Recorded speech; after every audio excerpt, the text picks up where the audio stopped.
Hello दोस्तों, आपके अपने चैनल एसजी नॉवल वर्ल्ड में आप सबका स्वागत है। ऐसे ही रोचक स्टोरी के लिए चैनल को सब्सक्राइब जरूर कर लीजिए। आज एक और नई स्टोरी कवर करने जा रहे हैं, जिसका टाइटल है माय डोमिनेटिंग बिलियनर अपोलो गो। एक रिक्वेस्ट है, ये स्टोरी बहुत ही शानदार है और बहुत ही शॉर्ट स्टोरी है। प्लीज आप लोग इसको जरूर सुने। आइए अब एपिसोड कंटिन्यू करते हैं।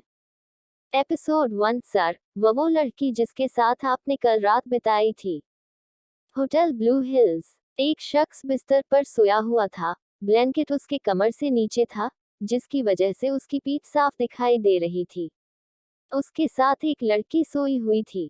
अचानक ही उस शख्स का फोन वाइब्रेट हुआ, तो उसने अपनी आंखें खोली और अपने फोन की तरफ देखा। फोन पर एक इम्पोर्टेंट कॉल आ रही थी, इसलिए उस शख्स ने कॉल रिसीव किया और फिर बात करने लगा। तकरीबन 25-30 सेकंड में ही उसने वो फोन डिस्कनेक्ट कर दिया था और ब्लैंकेट अपने ऊपर से हटाकर अपनी जगह से उठा। एक नज़र बिस्तर पर सोई हुई लड़की की तरफ देखकर वो एक गहरी सांस भरते हुए वॉशरूम के अंदर चला गया। कुछ ही देर बाद वो शख्स वॉशरूम से बाहर आया और रेडी होने लगा। बिस्तर पर सोई हुई वो लड़की अभी भी सोई हुई थी, जिसे देखकर शख्स के चेहरे पर तिरछी मुस्कुराहट थी।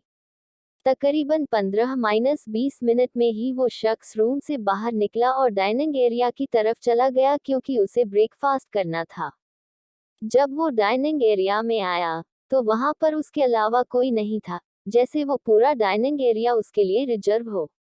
ब्लैक कलर का बिजनेस सूट, हाथ में महंगी वॉच, चेहरे पर कुछ फालतू के एक्सप्रेशंस नहीं और ग्रे आइज, वो शख्स अपने आप में काफी रुआबदार लग रहा था।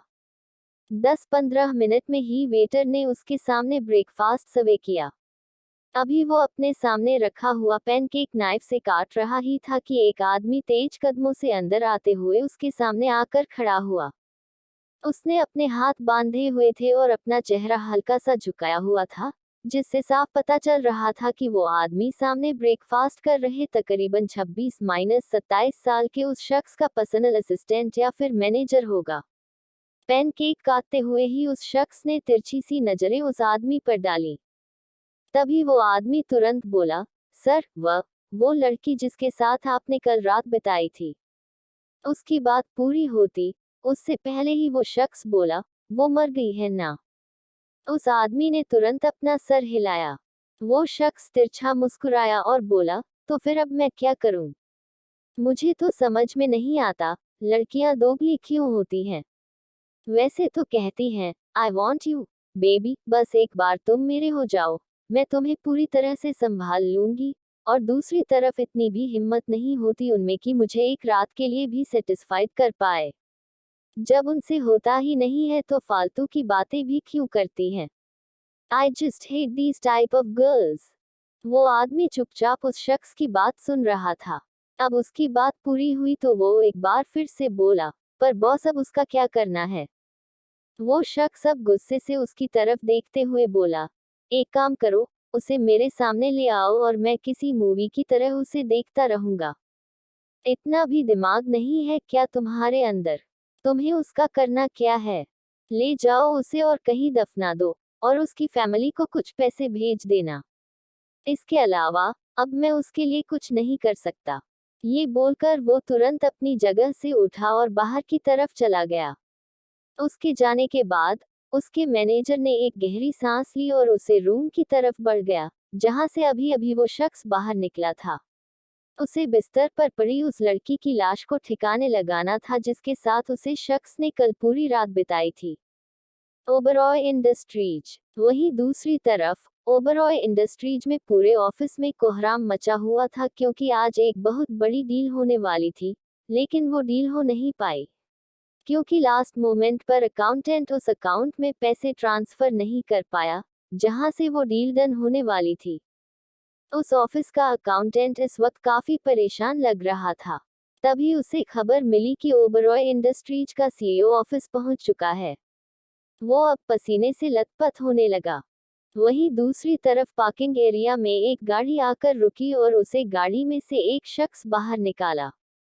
तकरीबन 26-27 साल का वो शख्स, जो दिखने में निहायत ही हैंडसम था। ग्रे कलर की आंखें और चेहरे पर हल्की दाढ़ी के साथ साथ थोड़ा सा गुरूर। वो शख्स इस वक्त ब्लू कलर के बिजनेस सूट में था। लिफ्ट से होते हुए वो शख्स अपने ऑफिस में आया। ऑफिस में आते ही उसने सामने टेबल पर रखी हुई एक पिक्चर की तरफ देखा, जो कि उसकी माँ की पिक्चर थी। वो मुस्कुराते हुए बोला, गुड मॉर्निंग मम्मा। ये बोलकर अब उसने अपना लैपटॉप ऑन किया। तभी वो अकाउंटेंट, जो कब से परेशान था, दरवाजा नॉक किया और बोला, क्या मैं अंदर आ जाऊं, सर? उसी शख्स ने नजरें उठाकर उसकी तरफ देखा और मुस्कुराते हुए बोला, आपको मेरी इजाजत की जरूरत है क्या, हरीश काका? आइए, अंदर आइए। हरीश जी हल्का सा मुस्कुराए, लेकिन अगले ही पल उनकी मुस्कुराहट गायब हो गई। वो परेशान होते हुए अंदर की तरफ आए। उन्होंने सामने बैठे शख्स की तरफ देखा और बोले, वो एक्चुअली एक प्रॉब्लम हो गई है, स्वरित सर। आज 11 बजे जो पेमेंट करनी थी, वो पता नहीं किस वजह से हो नहीं पाए और जो डील आज हम करने वाले थे, वो कैंसिल हो गई। स्वरित ने हैरानी से उनकी तरफ देखा और बोला, लेकिन ऐसा कैसे पॉसिबल हो सकता है? आप रोज इतनी पेमेंट करते हैं, तो आज वो पेमेंट क्यों नहीं हुई? हरीश जी तुरंत बोले, वही तो मुझे समझ में नहीं आ रहा, स्वरित सर। पर फिक्र मत कीजिए, मैं बस पता लगाने की कोशिश कर ही रहा हूँ कि आखिर प्रॉब्लम क्या है। तभी केबिन का दरवाजा खुला और एक शख्स चेहरे पर हल्की सी स्माइल लिए बोला, प्रॉब्लम में हूँ। वो आवाज सुनकर स्वरित और हरीश जी दोनों ने दरवाजे की तरफ देखा, जहां पर एक शख्स खड़ा था, जिसने ब्लैक कलर की शर्ट और डेनिम जीन्स पहनी हुई थी। तकरीबन 25-26 साल की उम्र का वो लड़का, जिसकी ग्रे कलर की आंखें इस वक्त चमक रही थी। चेहरे पर वही मुस्कुराहट लिए वो अंदर की तरफ आया और अपनी पॉकेट में हाथ डालकर स्वरित के सामने खड़ा हो गया। वो शख्स कोई और नहीं, ओबरॉय इंडस्ट्रीज का नया चेयरमैन स्वरांश ओबरॉय था। उसे वहां पर देखकर स्वरित के चेहरे पर हैरानी झलक रही थी। स्वरांश मुस्कुराया और बोला, आपकी प्रॉब्लम मैं हूँ, भाई, और आपकी प्रॉब्लम का सॉल्यूशन भी मैं ही हूँ। आई डोंट नो, दादाजी के दिमाग में क्या खुराफाती चल रही है, जो उन्होंने मुझे आज से ओबरॉय इंडस्ट्रीज का चेयरमैन बना दिया है। आई मीन, ऐसा कोई करता है क्या? मैं इतना फ्री हूँ, जो मैं अब ये सब चीज संभाल लूंगा। I have lots of things to do in my life. मुझे कुछ दिनों में वापस लंदन जाना है। लेकिन पता नहीं क्यों दादाजी को ऐसा लगता है जैसे ये सब चीज करके वो मुझे इंडिया रोक लेंगे। स्वरित हल्का सा मुस्कुराया और बोला, अगर वो तुम्हें इंडिया रोकना चाहते हैं, तुम्हारे लिए इतना सब कुछ कर रहे हैं, तो तुम्हें रुक जाना चाहिए। स्वरांश तुरंत बोला, बिल्कुल भी नहीं। मैं सिर्फ प्रियांशी की शादी तक यहाँ पर हूँ। अदरवाइज, मैं एक दिन भी इंडिया नहीं रह सकता, bro, and you know that. ये बोलते हुए उसके चेहरे पर हल्का एटीट्यूड भी था। स्वरित मुस्कुराया और बोला, तो फिर अब जो प्रॉब्लम हुई है, इसका सॉल्यूशन क्या है? आई मीन, अब तो सारे अकाउंट्स बदल गए होंगे। अब कंपनी में कोई भी ट्रांजैक्शन तुम्हारे बिना हो नहीं सकती। तुम्हें सारे पासवर्ड ट्रांसफर कर दिए गए होंगे। उसकी बात पूरी होते उससे पहले ही स्वरांश बोला, आई नो, इसलिए मैं वो सारी चीजें आपको फॉरवर्ड कर रहा हूँ। आप प्लीज देख लीजिएगा, बिकॉज मुझे इन सब में कोई इंटरेस्ट नहीं है।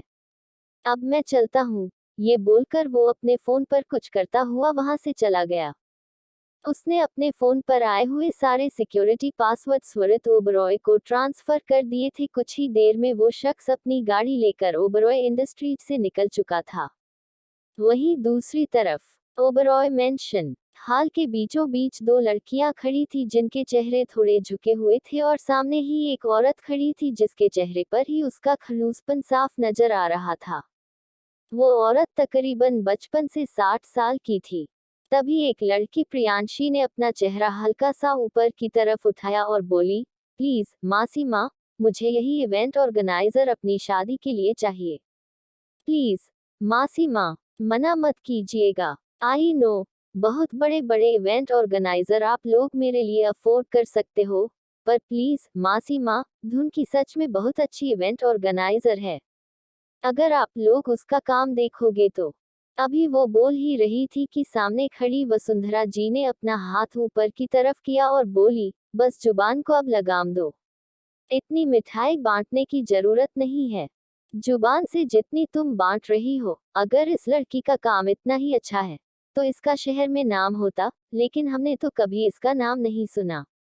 पर खैर, अगर तुम कह रही हो तो इसे मौका देने के लिए मैं तैयार हूँ। क्या नाम बताया तुमने इस लड़की का? धुनकी, वो दूसरी लड़की जो अपना सर झुकाकर खड़ी थी, हल्की सी अपनी नजरें ऊपर की तरफ उठाए और हल्का सा मुस्कुराकर बोली। वसुंधरा जी तुरंत बोली, हाँ, धुनकी। एक तो पता नहीं लोग कैसे कैसे नाम रखते हैं। धुनकी, भला ये भी कोई नाम हुआ? पर मुझे क्या, जब तुम्हारे माँ बाप ने तुम्हारा नाम रखने से पहले नहीं सोचा, तो मैं क्यों अपना दिमाग लगाऊं? अब जाओ यहाँ से और जाकर अपना काम करो। 5 दिन में शादी है, लेकिन रस्में आज से ही शुरू होने वाली हैं। अगर कोई कमी आई तो तुम किसी के कहने पर आई हो, लेकिन जब जाओगी तो कुछ कहने लायक नहीं छोड़ूंगी। ये बोलकर वसुंधरा जी तुरंत वहां से चली गई और धुनकी की आंखों में नमी तैर गई। जिस तरह से वसुंधरा जी ने उसके माँ बाप के लिए बात की, उसे बिल्कुल भी अच्छा नहीं लगा। लेकिन उसकी आंखों में नमी देखकर प्रियांशी तुरंत उसके पास आई और बोली, प्लीज यार, तुम मासी माँ को इग्नोर करना। वो कुछ भी बोलती है, लेकिन दिल की बुरी नहीं है। मैं जानती हूँ, तुम्हारी बातों से होता हुआ होगा। उसकी बात पूरी होती उससे पहले प्रियांशी बोली, बिल्कुल भी नहीं। और तू ये सब बातें क्या लेकर बैठ गई? 5 दिन बाद शादी है तेरी, तुझे तैयारी नहीं करनी क्या? जो तू मेरे पीछे पड़ी है, जबरदस्ती मुझे यहाँ पर ले आई और अब अपनी सारी एनर्जी मेरे ऊपर ही लगाएगी क्या? प्रियांशी हंसकर बोली, तो और क्या करूं? तेरे बिना मुझे मेरी शादी में भी बिल्कुल मजा नहीं आने वाला था, इसलिए तुझे यहाँ लाने का मस्त आइडिया निकाला। ये बोलते हुए वो मुस्कुरा रही थी। धुनकी तुरंत बोली, मैं जानती हूँ, तू जानबूझकर मुझे यहाँ पर लेकर आई। लेकिन आई प्रॉमिस, मैं अपने काम में कोई कमी नहीं छोड़ूंगी, तेरे लिए वो हर एक चीज करूंगी जो मैं कर सकती हूँ। प्रियांशी कुछ बोलती उससे पहले ही वसुंधरा जी ने उसे आवाज लगाई। वो तुरंत बोली, मैं चलती हूँ। तुम एक काम करो, ऊपर सीढ़ियां चढ़कर लेफ्ट तरफ जो 3rd रूम है, वो मैंने तुम्हारे लिए खुलवाया है। तुम जाओ और जाकर उसमें फ्रेश हो जाओ, तब तक मैं आती हूँ। ये बोलकर वो तुरंत वसुंधरा जी के पास चली गई और उनकी अब ऊपर की तरफ देखने लगी। अभी थोड़ी ही देर में उसकी बाकी की टीम भी आने वाली थी ताकि काम जल्द से जल्द शुरू किया जा सके, इसलिए उसे भी जल्दी से रेडी होना था। वो तुरंत अपना सामान उठाकर ऊपर की तरफ चली गई और राइट में बने हुए 3rd रूम की तरफ बढ़ गई। उसे याद ही नहीं रहा कि प्रियांशी ने उसे लेफ्ट का 3rd रूम कहा है, न कि राइट का 3rd रूम। वो ऊपर रूम में आई और आते ही पहले उसने अपना सामान साइड में रखा और फिर मुस्कुराते हुए पूरे रूम को देखने लगी। उसने कभी इतना शानदार रूम नहीं देखा था। हर एक चीज बहुत ही ज्यादा लग्जरियस लग रही थी। एक गहरी सांस लेकर उसने वॉशरूम की तरफ देखा और फिर रूम का दरवाजा बंद कर वॉशरूम के अंदर चली गई। कुछ ही देर बाद वो अपने ऊपर टॉवल लपेटकर वॉशरूम से बाहर आई। उसके बाल गीले थे और उसके बदन से एक अलग ही खुशबू आ रही थी, जो पूरे कमरे में फैल चुकी थी। वॉशरूम से बाहर पायदान पर उसके गोरे पैर थे और वो मुस्कुराते हुए सामने की तरफ देख रही थी। अचानक उसने अपने टॉवल को खोला तो वो टॉवल नीचे जमीन पर गिर गया। Episode 2 don't touch me. Oberoi mention. धुन की प्रियांशी के बताए हुए रूम में जाने की बजाय दूसरे रूम में आ गई थी। उसने रूम में आते ही शॉवर लिया और फिर अपने ऊपर टॉवल लपेटकर वॉशरूम से बाहर आई। जैसे ही उसने बाहर पायदान पर अपना पैर रखा वो हल्का सा मुस्कुराई। अभी उसकी मुस्कुराहट खत्म भी नहीं हुई थी कि तभी वहां एक आवाज गूंजी, excuse me, what the fuck is this? ये आवाज सुनकर धुनकी की आंखें बड़ी हो गई। उसने तुरंत अपना चेहरा घुमाकर लेफ्ट साइड बालकनी की तरफ देखा तो अगले ही पल जैसे वो बिल्कुल शॉक्ड रह गई। एक लड़का उसके सामने खड़ा था जो कोई और नहीं स्वरांश ओबरॉय था। धुनकी इस वक्त पूरी तरह से बेलिबास थी, उसके बदन पर एक भी कपड़ा नहीं था। उसने तुरंत नीचे गिरा हुआ टॉवल उठाया और उसे अपने ऊपर रैप करने की कोशिश करने लगी, लेकिन उसके हाथ इस कदर कांप रहे थे कि उससे वो टॉवल भी ढंग से लपेटा नहीं हो रहा था। उसकी सांसें हलक में अटक रही थी और आंखों से आंसू बरसने लगे थे। किसी के सामने खुद को ऐसी सिचुएशन में फील करना ही उसके लिए शर्मिंदगी भरा था। उसे यूं देखकर स्वरांश हल्का सा मुस्कुराया और अपने हाथों में सिगरेट लिए उसकी तरफ आया।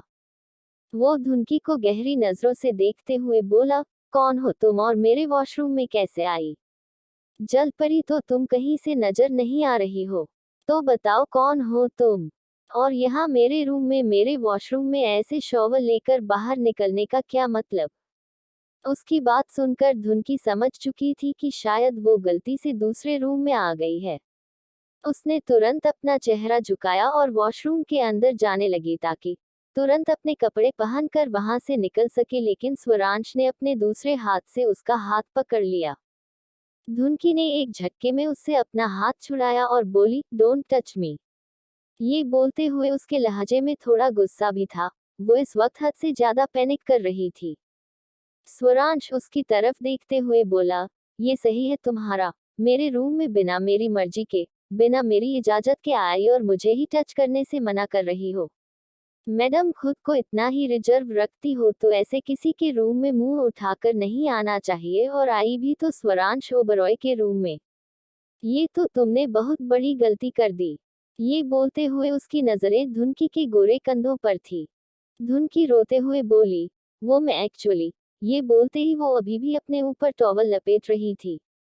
अचानक ही स्वरांश ने उसके कंधे पर अपना हाथ रखा तो धुनकी एकदम से कांप उठी। उसका दिल धक सा रह गया।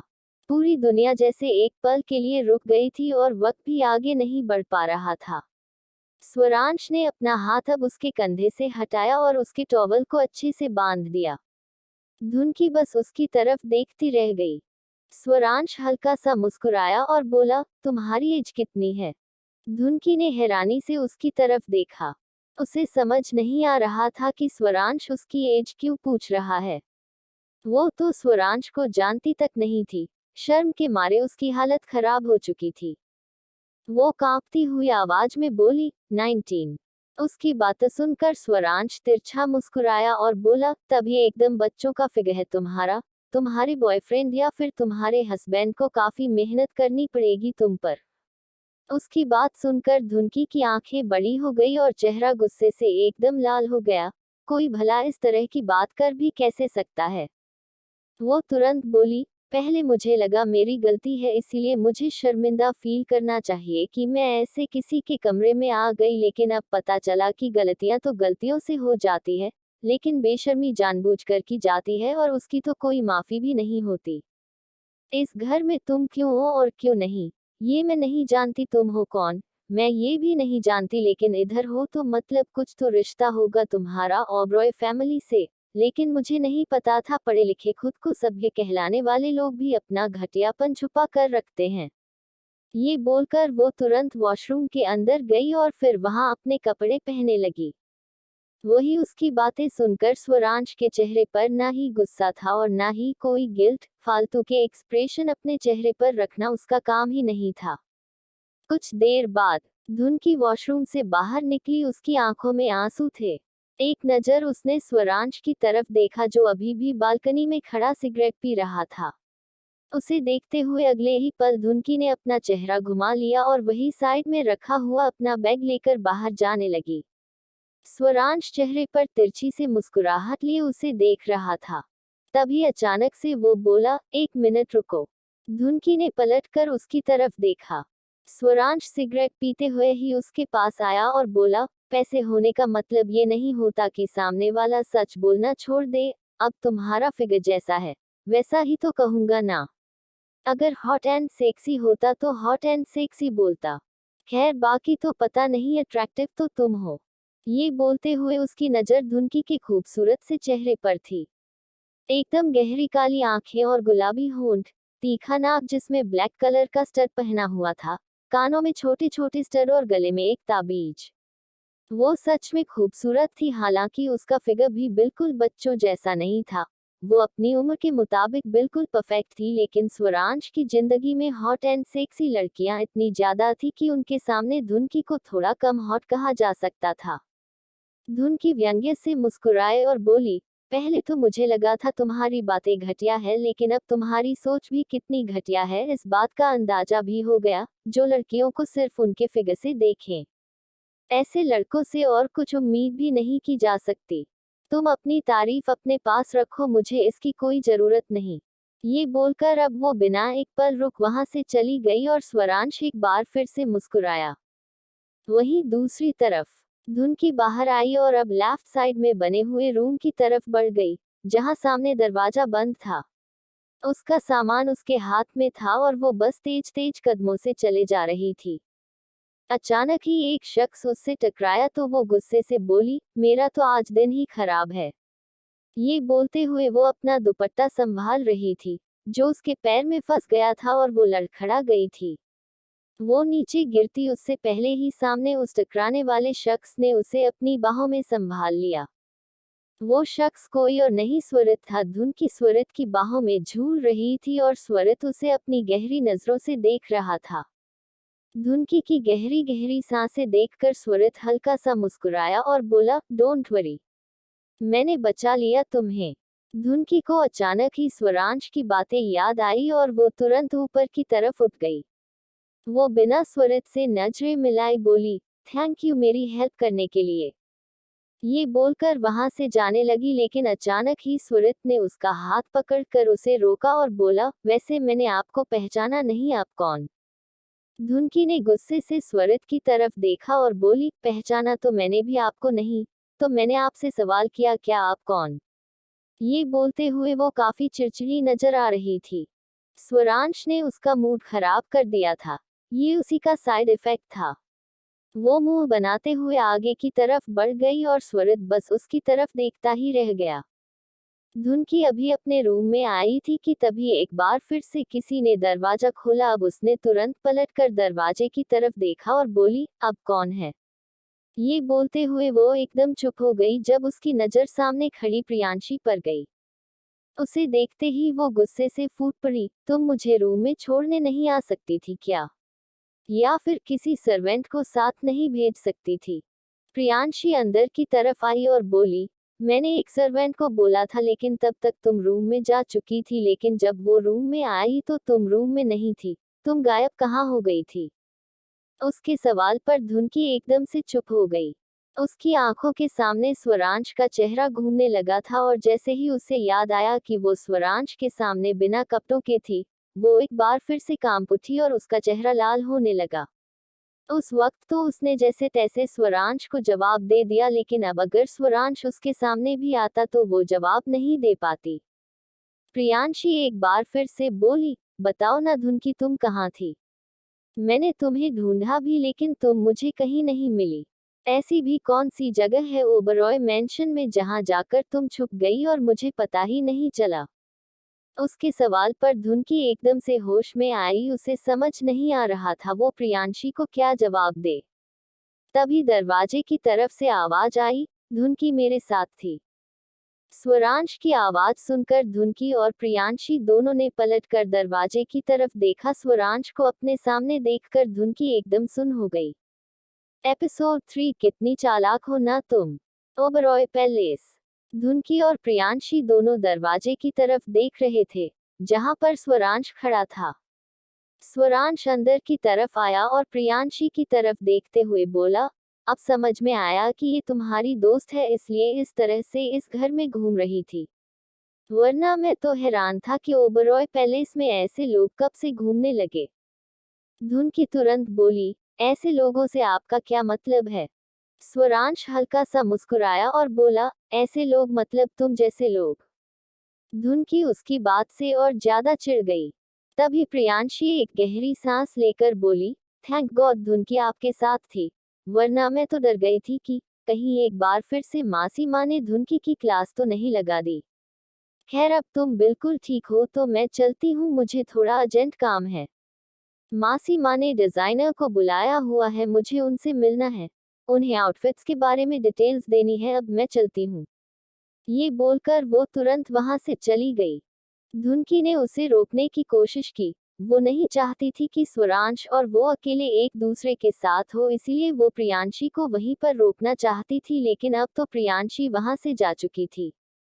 उसके जाने के बाद स्वरांश ने धुनकी की तरफ देखा और बोला, मुझे तो लगा तुम ही इधर उधर घूमती हो, लेकिन तुम्हारी चीज भी कम नहीं है। उन्हें भी इधर उधर भटकने की आदत है क्या? धुनकी ने तुरंत पूछा, मतलब क्या है आपका? कहना क्या चाहते हैं आप? स्वरांश हल्का सा मुस्कुराया और बोला, मेरा मतलब इससे है। ये बोलते हुए उसने अपने हाथों में पकड़ा हुआ एक ब्रेसलेट धुनकी के आगे किया और उसे हल्का हल्का घुमाने लगा। धुनकी की नजर जैसे ही उस ब्रेसलेट पर गई, उसने तुरंत उसे खींच लिया और बोली, ये आपके पास कैसे आया? स्वरांश हल्का सा मुस्कुराया और बोला, कॉफी पीने आया था, पर मैंने सामने से चाय ऑफर कर दी तो मुंह बनाकर बोला, आइंदा मैं आपके पास नहीं आऊंगा। उसकी बात सुनकर धुनकी हैरानी से उसकी तरफ देखने लगी। स्वरांश अब थोड़े एटीट्यूड से बोला, खुद को और अपनी चीजों को संभाल कर रखो। अगर इस घर में ये एजेंडा लेकर आई हो कि इधर उधर घूमोगी और यहाँ के लोगों के करीब जाओगी और फिर यही की होकर रह जाओगी, तो ये एजेंडा तुम्हारा बहुत गलत है, इसीलिए अभी से इस पर लगाम लगा दो। प्रियांशी की शादी में इवेंट ऑर्गेनाइजर बनकर आई हो ना तुम, तो बस अपने काम पर ध्यान दो। धुनकी उसकी बात सुनकर चौंक गई। वो तुरंत बोली, आपकी सोच तो मैं पहले ही देख चुकी हूँ। एक बार फिर से इस सोच से रूबरू करवाने के लिए शुक्रिया मिस्टर बदतमीज। स्वरांश गुस्से से बोला, क्या क्या कहा तुमने? धुनकी हल्का सा मुस्कुराए और बोली, अगर आप मेरे बारे में अपनी सोच बना सकते हैं कि मैं कोई एजेंडा लेकर आई हूं, तो क्या मैं आपको नाम नहीं दे सकती? आपने मुझे ऐसी वैसी लड़की कहा। अगर एक अच्छा सा नाम देते तो ज्यादा बेटर होता, बट कोई बात नहीं, मैंने आपको नाम दे दिया मिस्टर बदतमीज। आपके कैरेक्टर पर बिल्कुल सूट करता है, अब आप यहाँ से जा सकते हैं। मैं अपने काम पर ही ध्यान दूंगी। आप मेरी फिक्र मत कीजिए। स्वरांश गुस्से से बोला, तुम्हारी इतनी हिम्मत कि तुम मेरे ही घर में मुझसे ही इस तरह से बदतमीजी से बात करो। ये बोलते हुए उसने धुनकी का चेहरा अपने हाथों में थाम लिया और उसके गालों को कसकर अपनी उंगलियों से दबा दिया। धुनकी एकदम से हैरान रह गई। वो तुरंत पीछे की तरफ हो गई, लेकिन स्वरांश भी उसके साथ ही पीछे की तरफ हुआ और अगले ही पल धुनकी का पैर लड़खड़ाया और वो सीधा बिस्तर पर गिरी। स्वरांश, जिसने उसके चेहरे को अपने हाथों में पकड़ा हुआ था, वो भी उसके ऊपर ही गिर चुका था। धुनकी की दर्द से चीख निकल गई। स्वरांश का एक हाथ अभी भी उसके चेहरे पर था तो दूसरा उसकी कमर पर जा चुका था। खुद को स्वरांश के नीचे इस तरह से महसूस कर धुनकी की आंखें और भी ज्यादा बड़ी हो चुकी थी। वो तुरंत बोली, आपकी हिम्मत कैसे हुई इस तरह से मेरे पास आने की? स्वरांश गुस्से से बोला, वाओ, व्हाट ए ब्रेन, कितनी चालाक हो ना तुम। पहले तुमने खुद मुझे अपने ऊपर गिराया और फिर अब मेरे ऊपर ही बिल फाड़ रही हो। Oh hello miss little figure, मेरे सामने ये ड्रामा मत करना। माना ओबरॉय पैलेस के लोग थोड़े भोले भाले हैं, मासूम है, लेकिन मैं उन लोगों में नहीं आता। तुम जैसी लड़कियां बहुत पहले से हैंडल करते आया हूं, इसलिए मेरे सामने ये गेम मत शुरू करना। पहले खुद मुझे अपने क्लोज करना और फिर मुझ पर ब्लेम डालना। धुनकी गुस्से से बोली, आपका दिमाग खराब हो गया क्या? कुछ भी सोचते हैं। मैंने तो ऐसा कुछ सोचा भी नहीं जितना आपने दिमाग लगा लिया। पर वेट ए मिनट, आप दिमाग लगा कर कैसे सकते हैं? आपके पास तो दिमाग हो है ही नहीं। अगर होता तो इस तरह की बातें नहीं करते। स्वरांश गुस्से से बोला, तुमने मुझे बददिमाग कहा। धुनकी हल्का सा मुस्कुराए और बोली, चलो आपके दिमाग में ये बात तो आई। स्वरांश उसकी बात पर और भी ज्यादा चिढ़ गया, लेकिन वो कुछ कहता उससे पहले ही दरवाजा नॉक हुआ। उन दोनों की ही आंखें बड़ी हो गई। स्वरांश तुरंत धुनकी के ऊपर से हटा और धुनकी भी गहरी गहरी सांस लेते हुए ऊपर की तरफ उठी। दरवाजे पर एक सर्वेंट खड़ी थी। वो धुनकी की तरफ देखते हुए बोली, नीचे सब लोग डाइनिंग एरिया में आ चुके हैं। दिन का वक्त हो गया है, तो छोटी मालकिन ने कहा है कि आपको भी बुला लिया जाए। ये बोलते हुए उसकी नजरें धुनकी पर थी। धुनकी ने हल्का सा अपना चेहरा झुकाया और बोली, मैं आती हूँ। वही स्वरांश एक गहरी नजर धुनकी को देखकर चुपचाप वहां से जा चुका था। वो सर्वेंट उन दोनों को उस वक्त देख चुकी थी जहां वो दोनों एक दूसरे के काफी करीब थे, लेकिन उसने भी कुछ नहीं कहा और वहां से चली गई। धुनकी ने उसके जाने के बाद एक गहरी सांस ली और बोली, ओ गॉड, कहाँ फंस गई मैं। वैसे तो ओबरॉय पैलेस में रहना मुश्किल नहीं, लेकिन पता नहीं ये मिस्टर बदतमीज कहाँ से टपक गए हैं मेरी लाइफ में। अपना काम करूंगी या उनकी बदतमीजियां बर्दाश्त करूंगी। पर नहीं धुनकी, तुझे किसी भी चीज से डिस्ट्रैक्ट नहीं होना। तुझे पता है ना तू यहाँ पर किस चीज के लिए आई है? अपना मकसद पूरा करने के लिए। उन लोगों को सजा देने के लिए जिन लोगों ने तुझसे तेरा सब कुछ छीन लिया। ये बोलते हुए उसकी आंखों में नमी तैर गई थी और उसके चेहरे पर दर्द उतर चुका था। लेकिन जल्दी ही उसने खुद को नॉर्मल किया और फिर अपने रूम से बाहर निकल कर नीचे की तरफ आई, जहां सब लोग डिनर शुरू करने ही वाले थे। स्वरांश भी अभी अभी वहां पर पहुंचा था। सामने ही हेड चेयर पर एक शख्स बैठे थे जिनकी उम्र तकरीबन 70 साल के आसपास लग रही थी। वो शख्स कोई और नहीं, ओबरॉय पैलेस की नींव मिस्टर धनंजय ओबरॉय थे। उन्हें देखकर अभी अभी वहां पर आया स्वरांश हल्का सा मुस्कुराया और उनके साथ वाली चेयर पर बैठ गया। सामने वाली हेड चेयर पर स्वरित बैठा था और उसके साथ वाली चेयर पर वसुंधरा जी बैठी थी। वहीं पर एक शख्स और था जिनकी उम्र तकरीबन 50-55 साल की थी और वो स्वरांश और स्वरित दोनों के दादा मिस्टर राजीव ओबरॉय थे। राजीव ओबरॉय की पहली पत्नी की मौत हो गई थी, इसीलिए उन्होंने दूसरी शादी की थी और वसुंधरा उनकी दूसरी पत्नी थी। वसुंधरा जी ने अपने पति से तलाक लिया था जब स्वरित तकरीबन 8 साल का था। उस वक्त राजीव जी और उनकी पहली पत्नी मीनाक्षी का इकलौता बेटा स्वरांश भी लगभग से 7-8 साल का ही था।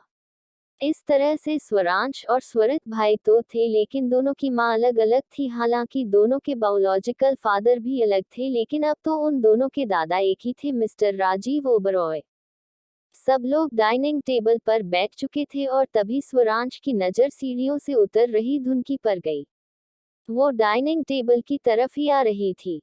प्रियांशी उसकी तरफ देखकर मुस्कुराए और उसने धुनकी को अपनी तरफ आने का इशारा किया, पर धुनकी जैसे ही प्रियांशी की तरफ बढ़ने लगी, स्वरांश ने तुरंत अपना पैर नीचे की तरफ अटकाया और धुनकी सीधा स्वरित की गोद में जाकर गिरी।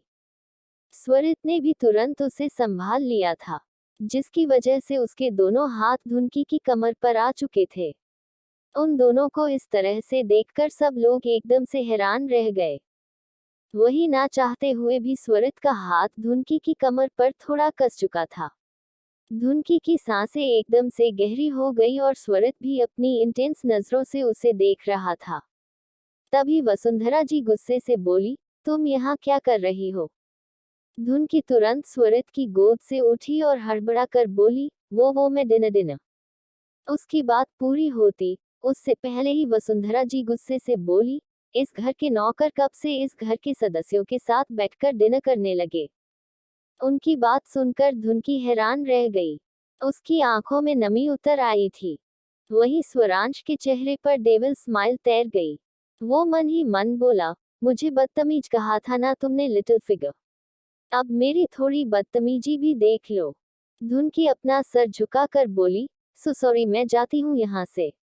ये बोलकर वो वहां से जाने वाली थी कि अचानक ही स्वरित ने उसका हाथ पकड़कर उसे रोक लिया। सब लोगों की हैरानी और भी ज्यादा बढ़ गई।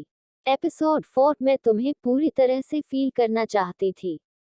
ओबरॉय पैलेस। धुनकी जैसे ही वहां से जाने लगी, अचानक ही स्वरित ने उसका हाथ पकड़कर उसे रोक लिया। धुनकी ने हैरानी से स्वरित की तरफ देखा, बाकी सब लोग भी चौंकते हुए उन दोनों की तरफ देख रहे थे। वसुंधरा जी तुरंत बोली, ये क्या है स्वरित? उनकी बात सुनकर स्वरित ने धुनकी का हाथ छोड़ दिया और बोला, I am so sorry mom, लेकिन एक्चुअली वो क्या है कि मुझे धुनकी को रोकना था तो मुझे उसका हाथ पकड़ना पड़ा। वरना वो यहाँ से चली जाती न। एक्चुअल बात ये है कि यहाँ पर सब फैमिली मेंबर बैठे हैं और मैं जानता हूँ कि ओबरॉय पैलेस में काम करने वालों को हमारे साथ खाना खाने की परमिशन नहीं है, लेकिन धुनकी सिर्फ हमारा काम ही तो नहीं कर रही, वो प्रियांशी की बहुत अच्छी दोस्त है। प्रियांशी की बाकी सारी फ्रेंड्स भी तो हमारे साथ बैठकर कई बार खाना खा चुकी है ना, तो धुनकी क्यों नहीं। वसुंधरा जी ने एक नज़र धुनकी की तरफ देखा। उनकी नज़रों में धुनकी के लिए अलग ही कड़वाहट नजर आ रही थी, क्योंकि धुनकी प्रियांशी की उन दोस्तों की तरह नहीं थी जो हाई प्रोफाइल वाली थी, जिनका स्टैंडर्ड हाई था, जो बड़ी बड़ी फैमिली से बिलोंग करती थी। इसीलिए वसुंधरा जी को वो कुछ खास पसंद नहीं थी। वसुंधरा जी मुंह बनाते हुए बोली, ठीक है, वो हमारे साथ बैठकर खाना खा सकती है, लेकिन इससे ज्यादा नहीं। धुनकी अपना सर झुकाकर बोली, मुझे ये भी नहीं चाहिए आंटी जी। अगर आपकी सर्वेंट मुझे नहीं बुलानी आती तो मैं यहाँ पर आती भी नहीं। इसके आगे वो कुछ बोलती उससे पहले ही वसुंधरा जी ने अपना हाथ दिखाकर उसे रोक दिया और बोली, मुझे अपने सामने जुबान चलाने वाले बिल्कुल पसंद नहीं। अब चुपचाप बैठकर यहाँ पर खाना खाओ, वरना ऊपर अपने कमरे में जाओ, अपना बैग उठाओ और चलती बानो यहाँ से। धुनकी का मन तो यही कर रहा था कि वो यहाँ से चली जाए। एक तो वसुंधरा जी और ऊपर से स्वरांश, जिसने जानबूझकर उसे गिराया था। उसे देखते ही धुनकी को इरिटेशन हो रही थी। वो जानती थी कि स्वरांश ने ये सब कुछ जानबूझकर किया है और उसे स्वरांश पर बहुत गुस्सा भी आ रहा था, लेकिन जब उसकी नज़र प्रियांशी पर गई तो वो बस मन मारकर प्रियांशी के साथ वाली चेयर पर बैठ गई। वसुंधरा जी बड़बड़ा कर बोली, हर चीज चाहिए भी और नखरे भी दिखाने हैं। ये बोलकर उन्होंने अपना खाना खाना शुरू कर दिया था। स्वरित की नजरें अब प्रियांशी पर गई और वो उसकी तरफ देखकर हल्का हल्का मुस्कुराने लगा, लेकिन धुनकी का पूरा ध्यान अपने सामने रखी हुई प्लेट पर था। वो बस जल्दी से अपना खाना फिनिश करके वहां से जाना चाहती थी। प्रियांशी ने उसके हाथ पर अपना हाथ रखा तो धुनकी ने अपनी पलकें हल्के सी झपकाए और बोली, मैं ठीक हूँ। प्रियांशी हल्का सा मुस्कुराए। कुछ देर बाद सबका डिनर खत्म हो चुका था तो सब लोग अपने अपने रूम में जाने लगे। धुनकी भी अपने रूम की तरफ जा रही थी। तभी उसकी नज़र स्वरांश पर गई, जो बाहर की तरफ जा रहा था। उसने उसे रोकते हुए कहा, एक मिनट मिस्टर बदतमीज। उसके मुंह से अपने लिए मिस्टर बदतमीज सुनकर स्वरांश के कदम अपने आप ही रुक गए थे। धुनकी हल्का सा मुस्कुराए और उसके पास आकर बोली, मतलब तुम्हें भी पता है कि तुम्हारा नाम मिस्टर बदतमीज है। काफी अच्छा लगा है ना तुम्हें तुम्हारा नाम। स्वरांश गुस्से से बोला, मुंह के बल गिर के भी तुम्हें अक्ल नहीं आई। लगता है एक आध झटका तुम्हें और चाहिए। धुनकी व्यंग्य से मुस्कुराए और बोली, तुम जैसे लोगों से और उम्मीद ही क्या की जाए, जो बस दूसरों को गिराने में यकीन रखते हैं। लेकिन अगर तुम्हें ऐसा लगता है ना कि तुम मुझे गिराओगे और मैं तो तुम्हारा कुछ नहीं कर सकती, लेकिन जब वो भगवान तुम्हें गिराएगा ना तो तुम चाहकर भी। उसकी बात पूरी होती उससे पहले ही स्वरांश बोला, ओ प्लीज अपनी ये बकवास बातें बंद रखो। पता नहीं कौन से जमाने की लड़की हो तुम जो इस तरह की फालतू बातें कर रही हो। मुझे तुम में और तुम्हारे भगवान में कोई इंटरेस्ट नहीं है। दोनों ही मेरे लिए एक्सिस्ट नहीं करते, सो स्टॉप इट नाउ। और हाँ, आइंदा अगर तुमने मुझे इस नाम से बुलाया ना तो अभी तो मैंने सिर्फ तुम्हें गिराया था, जमीन में दफनाने में ज्यादा वक्त नहीं लगाऊंगा। ये बोलकर स्वरांश तुरंत वहां से चला गया और धुनकी बस उसे जाते देखती रह गई। अब वो वापस अपने रूम की तरफ जाने लगी। तभी स्वरित उसके सामने आकर खड़ा हुआ और मुस्कुराते हुए उसकी तरफ देखने लगा।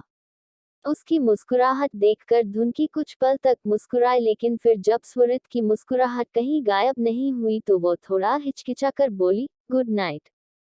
ये बोलकर वो तुरंत वहां से जाने लगी, लेकिन अचानक ही स्वरित ने उसका हाथ पकड़कर उसे रोक लिया। स्वरित ने पहले भी उसका हाथ पकड़ा था तो धुनकी को बहुत अजीब लगा था। उसने तुरंत पलटकर स्वरित की तरफ देखा और अपना हाथ छुड़ा लिया। स्वरित जल्दी से बोला, I am so sorry actually. तुम्हें रोकना था तो बस इसीलिए मुझे तुमसे कुछ कहना था। धुनकी ने तुरंत पूछा, क्या कहना था? स्वरित थोड़ा गिल्टी फील करते हुए बोला, एक्चुअली मॉम थोड़ा सा स्ट्रिक्ट है और कुछ भी बोल देती है, लेकिन वो दिल की बुरी नहीं है, इसलिए तुम प्लीज उनकी बातों का बुरा मत मानना। जब तुम 2-4 दिन उनके साथ रहोगी तो तुम्हें उनके स्वभाव का खुद ब खुद समझ आ जाएगा। मेरे लिए मेरी मॉम भगवान है, इसलिए मुझे तो वो कभी बुरी नहीं लगती, लेकिन वो दूसरों के लिए भी कभी बुरा नहीं सोचती। वो सच में बहुत अच्छी है, बस जल्दी ही किसी पर यकीन नहीं करती और किसी से घुलती मिलती नहीं। उसके क्लेरिफिकेशन पर धुनकी मुस्कुराए और बोली, आप इतना ज्यादा मत सोचिए मिस्टर ओबरॉय।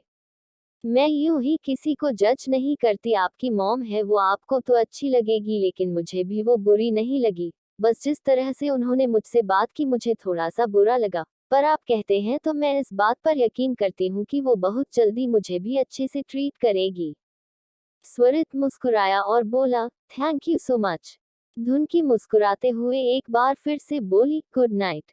ये बोलकर वो तुरंत वहां से चली गई और स्वरित अपनी इंटेंस नजरों से उसे देखने लगा।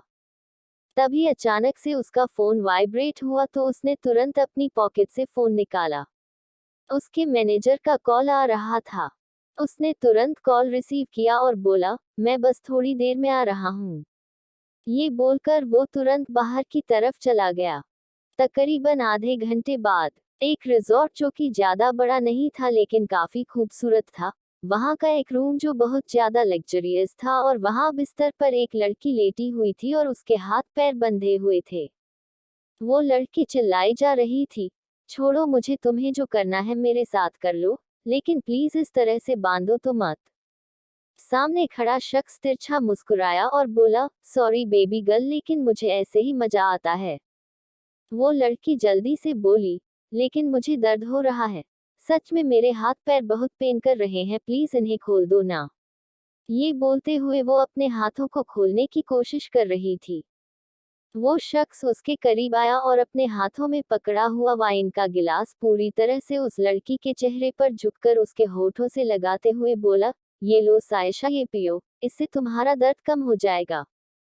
सायशा ने शिकायती नजरों से उस शख्स की तरफ देखा और बोली, एक तो तुम मेरी बात नहीं मानते, कितने जिद्दी हो तुम। ये बोलते हुए वो उस शख्स की आंखों में देख रही थी जो ग्रे कलर की थी। उसने अब उस वाइन को पीना शुरू किया और कुछ ही देर में उसे हल्का हल्का नशा होने लगा था, जो लगातार बढ़ने भी वाला था।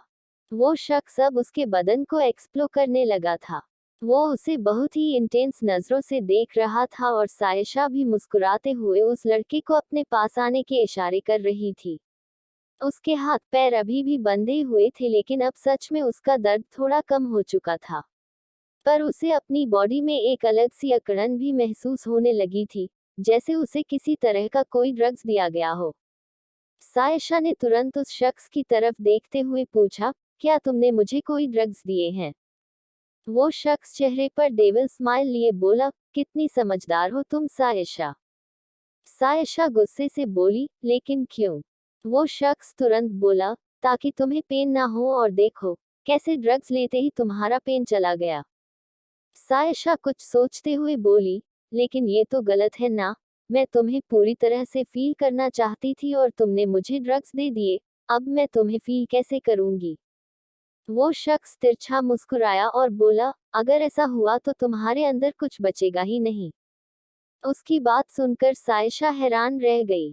उसे उसकी बातों का मतलब कुछ समझ नहीं आया लेकिन अगले ही पल उसकी दर्द से चीख निकल गई, जब उस शख्स ने अपनी पेन से अपनी बेल्ट को निकाला और सायशा पर उस बेल्ट को जोर से चलाया। एपिसोड 5, अब तो सजा मिलेगी तुम्हें। मुंबई, एक रिजॉर्ट में सबसे लग्जरियस रूम जहां पर सायशा बिस्तर पर लेटी हुई थी, लेकिन उसे रस्सी से बांध दिया जा चुका था। उसे ड्रग्स दिए गए थे जिसका नशा उसे महसूस हो रहा था। वो सामने खड़े उस शख्स को देख रही थी जिसके हाथों में उसकी बैग थी और अब उसने उस बैग से सायशा पर जोर से वार किया, तो सायशा दर्द से तड़प उठी। उसकी चीख निकल गई। अगले ही पल वो शख्स खतरनाक एक्सप्रेशन के साथ बोला, ये क्या? मैंने तो तुम्हें ड्रग्स दिए थे ताकि तुम्हें पेन फील ना हो, लेकिन तुम्हें तो पेन फील हो रहा है। मतलब तुम पर ड्रग्स का असर हुआ ही नहीं। सायशा दर्द से तड़पते हुए बोली, तुम पागल हो क्या? छोड़ो मुझे, ये क्या कर रहे हो तुम मेरे साथ? मुझे दर्द हो रहा है, मेरे हाथ पैर खोलो। ये बोलते हुए वो अब लगातार अपने हाथों और पैरों को खोलने की कोशिश कर रही थी। अब उसे उस शख्स में एक अलग ही पागल इंसान नजर आ रहा था। उसे यहाँ पर बुलाया गया था क्योंकि वो एक एस्कॉर्ट कंपनी से बिलोंग करती थी। उसका काम था लोगों को सेटिस्फाई करना, लेकिन यहाँ पर उसके साथ कुछ और ही हो रहा था। वो सामने खड़े शख्स की तरफ देखते हुए बोली, अगर तुमने मुझे नहीं खोला तो मैं सबको तुम्हारी सच्चाई बता दूंगी। वो शख्स तिरछा मुस्कुराया और बोला, अगर तुम जिंदा रहोगी तो ना। उसकी बात सुनकर सायशा हैरान रह गई। वो तुरंत हड़बड़ा कर बोली, क्या क्या कहना चाहते हो तुम? वो शख्स अब एक बार फिर से तिरछा मुस्कुराया और अगले ही पल वो बैत लेकर उस लड़की के ऊपर झुका। उसने वहां साइड में रखा हुआ एक नैपकिन उठाया और उस लड़की के मुंह के अंदर डाल दिया, ताकि वो चिल्ला ना सके। उसने अब अपने हाथों में पकड़ी हुई बैट उस लड़की की गर्दन पर लपेट दी और फिर खुद पूरी तरह से उसके ऊपर झुककर उसने खुद को उस लड़की की तरफ पुश कर दिया। उस लड़की की आंखों की पुतलियां बाहर आने को हो गई। वो दर्द से बुरी तरह तड़प रही थी, लेकिन सामने वाले को जैसे उस पर तरस आ ही नहीं रहा था। वो शख्स उसे फिजिकली हद से ज्यादा पेन दे रहा था। उसे बर्दाश्त करना उस लड़की के लिए पॉसिबल नहीं था, क्योंकि वो किसी जानवर से कम नहीं था। उसकी आंखों से आंसू बह रहे थे और वो दर्द से तड़पते हुए बिलक बिलक कर रो रही थी, लेकिन उसका रोना किसी को सुनाई नहीं दे रहा था। उस शख्स को भी नहीं जो उसके साथ बेरहमी की हर हद पार कर रहा था। वो शख्स हैवानियत पर उतर चुका था, तो सायशा अपनी जिंदगी के लिए जंग लड़ रही थी, लेकिन आखिर वो उस जंग को हार गई और उसका दर्द से तड़पना बंद हो गया, लेकिन वो शख्स अभी भी नहीं रुका। वो यूं ही खुद को सेटिस्फाई करने की कोशिश करता रहा, लेकिन वो कभी सेटिस्फाई हो ही नहीं सकता था, क्योंकि उसे जो चाहिए था उसे कभी नहीं मिल सकता था। दिमाग से पागल वो शख्स पता नहीं कब तक सायशा की लाश के साथ खुद को इन्वॉल्व रखता रहा और आखिर गहरी गहरी सांस लेते हुए वो पीछे की तरफ हटा। उसकी डेविल नजरें सायशा पर थी, जिसकी आंखें खुली थी, लेकिन उसके अंदर जान नहीं थी। उसने अब अपने कपड़े पहने और एक गहरी सांस लेकर उसने अपने मैनेजर को कॉल किया। जैसे ही उसके मैनेजर ने कॉल रिसीव किया वो तुरंत बोला, मैं रूम से जा रहा हूँ, तुम देख लेना इसका क्या करना है। ये बोलकर उसने तुरंत कॉल डिस्कनेक्ट किया। सामने से उसका मैनेजर ज्यादा हैरान नहीं हुआ, जैसे ये काम रोज का हो। अब वो शख्स उस रूम से बाहर जा चुका था और उसके जाने के बाद उसका मैनेजर अंदर आया और कुछ ही देर में उस रूम का बिगड़ा हुआ हुलिया सुधार दिया जा चुका था, लेकिन जो जान जा चुकी थी अब उसे वापस लाया नहीं जा सकता था। स्वरांश की गाड़ी ओबरॉय पैलेस के पार्किंग एरिया में रात के लगभग 4 बजे आकर रुकी और वो अंदर की तरफ बढ़ने लगा, लेकिन उसकी नजर अचानक से गार्डन एरिया की तरफ गई, जहां धुनकी घूम रही थी। रात के अंधेरे में उसे इस तरह से घूमते देखकर स्वरांश की आंखें बड़ी हो गईं। वो तुरंत उसके पास आया और उसकी बातें सुनने लगा। धुनकी फोन पर किसी से बात कर रही थी, तुम फिक्र मत करो अरुण, मैं बिल्कुल ठीक हूँ। मैं अपना पूरा ख्याल रखूंगी। मैं जानती हूँ तुम मेरे बहुत अच्छे दोस्त हो, इसलिए तुम्हें मेरी फिक्र होती है, लेकिन अब मैं खुद को संभालना सीख चुकी हूँ। उसकी बात सुनकर स्वरांश तुरंत बोला, बात तो ऐसे कर रही है जैसे सच में फ्रेंड हो, लेकिन आधी रात को ऐसे फ्रेंड से कौन बात करता है? पक्का सामने वाला भाव नहीं दे रहा होगा इस लिटिल फिगर को और ये उस भाव खाने के लिए मरी जा रही होगी। स्वरांश का बड़बड़ाना सुनकर धुनकी ने पलट कर देखा। स्वरांश को देखकर उसने मुंह बनाया और तुरंत फोन पर बोली, अच्छा अरुण, अब मैं फोन रखती हूँ, मैं कल तुमसे बात करूंगी। Bye, good night, love you. जैसे ही उसने लव यू कहा, स्वरांश की आंखें बड़ी हो गईं। धुनकी उसके सामने आकर खड़ी हो गई और बोली, छुप छुप कर मेरी बातें सुन रहे थे मिस्टर बदतमीज। स्वरांश गुस्से से बोला, माइंड योर लैंग्वेज। मैंने कहा था ना तुमसे, मुझे इस नाम से मत बुलाना। धुनकी हल्का सा मुस्कुराए और बोली, मैंने भी तुमसे मना किया था कि मुझे उस नाम से मत बुलाना जो अभी अभी तुमने लिया। स्वरांश सार्कास्टिक स्माइल के साथ बोला, मतलब तुम्हें इस नाम से प्रॉब्लम होती है? सच सुना नहीं जाता ना अपना लिटिल फिगर, लेकिन मैं झूठ कहा कहा, अब जो है सो है। ये बोलते हुए उसकी नजरें धुनकी की गर्दन से नीचे की तरफ जा रही थी। उसकी बात पूरी होती उससे पहले ही धुनकी ने उसके सीने पर हाथ रख दिया और बोली, चुप, बिल्कुल चुप। जैसे ही स्वरांश की नजरें उसके हाथ पर गईं, जो उसके सीने पर रखा हुआ था, उसकी आंखें और बड़ी हो गईं और उसकी नजरें धुनकी पर और भी गहरी हो गईं। वो धुनकी के करीब आया और बोला, मुझे छूने का बहाना ढूंढ रही हो? गुस्से के पीछे अपनी लस्ट छुपा रही हो? ये सुनकर धुनकी हैरान रह गई। वो दांत पीसते हुए बोली, तुमसे और उम्मीद ही क्या की जाए। खैर, अभी तक मेरा दिमाग अपनी जगह पर है। इतना नहीं घूमा कि आधी रात को तुम्हारे साथ इस तरह से गार्डन एरिया में खड़ी होकर बहस करूंगी। ये बोलकर वो वहां से जाने लगी। तभी स्वरांश तुरंत बोला, अगर तुम कहो तो तुम्हारे या फिर मेरे रूम में चलकर कुछ और करें। धुनकी ने पलटकर उसकी तरफ देखा और बोली, मेरे साथ बकवास मत करो। स्वरांश उसके करीब हुआ और बोला, सुना है पिछले 6 महीने से तुम्हारा बिजनेस काफी अच्छा चल रहा है। इसका रीजन वही है क्या जो मैं सोच रहा हूँ? ये कहते हुए उसकी नजरें धुनकी पर इंटेंस हो गईं। धुनकी दांत पीसते हुए बोली, जब तुम्हारा बिजनेस अच्छा चलता है तो उसका रीजन क्या होता है? स्वरांश गुस्से से कांपते हुए बोला, अपनी जुबान को लगाम दो। धुनकी मुस्कुराए और बोली, क्या बात है? जो बात तुमने मुझसे कही उसे कहते हुए तुम्हें जरा भी शर्म नहीं आई, और वही बात मैंने रिपीट कर दी तो खुद से कंट्रोल छूट गया। उसकी बात पूरी होती उससे पहले ही स्वरांश ने उसकी कलाई कसकर पकड़ी और उसे अपनी तरफ खींचते हुए उसकी कलाई को मरोड़कर उसकी पीठ से लगाते हुए बोला, तुम मुझे बताओगी कि मुझे खुद पर कितना कंट्रोल रखना है और कितना नहीं? मैं स्वरांश ओबरॉय हूँ। तुम जैसी लड़कियां मेरे बिस्तर पर आने को मरती हैं, और तुम मेरा खुद पर कंट्रोल चेक करोगी? धुनकी का चेहरा लाल हो गया। उसके चेहरे पर दर्द साफ दिख रहा था। वो धीमे से बोली, मेरा हाथ छोड़िए। स्वरांश गुस्से से बोला, नहीं छोड़ूंगा। पहले माफी मांगो। धुनकी हैरानी से बोली, किस बात की माफी? ऐसी क्या गुस्ताखी कर दी मैंने, मिस्टर बदतमीज? उसके मुंह से मिस्टर बदतमीज सुनकर स्वरांश ने उसकी कलाई को और कसकर मरोड़ दिया। धुनकी की दर्द से आह निकल गई। स्वरांश दांत पीसते हुए बोला, अब तो 2 बार माफी मांगेगी तुम? धुनकी दर्द से कराहते हुए बोली, मैं एक बार भी माफी नहीं मांगूंगी। मैंने वही गलती की जो आपने की। आप अपनी गलती सुधार लीजिए, मैं भी सुधार लूंगी। स्वरांश जबड़े भींचते हुए बोला, आखिर तुम्हारे अंदर इतना एटीट्यूड है किस बात का? हो क्या तुम, जो मुझे इतना एटीट्यूड दिखा रही हो? तुम जानती भी हो मैं कौन हूँ? स्वरांश ओबरॉय। तुम जैसी लड़कियां उसके आगे पीछे घूमती हैं। इवेंट ऑर्गेनाइजर हो ना तुम, लेकिन तुम जैसी लड़कियों को एक एक डील कैसे मिलती है ये मैं बहुत अच्छी तरह से जानता हूँ। कहीं मेरे भाई को भी इम्प्रेस तो नहीं किया तुमने इस डील के लिए?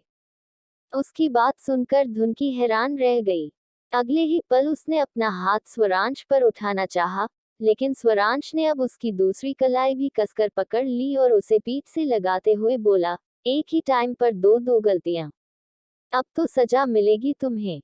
ये बोलकर वो उसके चेहरे के करीब झुका और अगले ही पल उसने अपने होंठ धुनकी के होठों पर रख दिए और उसे पैशनेटली किस करने लगा। धुनकी की आंखों से आंसू छलक उठे। बाकी का नेक्स्ट एपिसोड नेक्स्ट पार्ट में कवर करेंगे। कहानी को लाइक शेयर कमेंट जरूर करें और प्लीज लाइक भी जरूर करें। Thank you.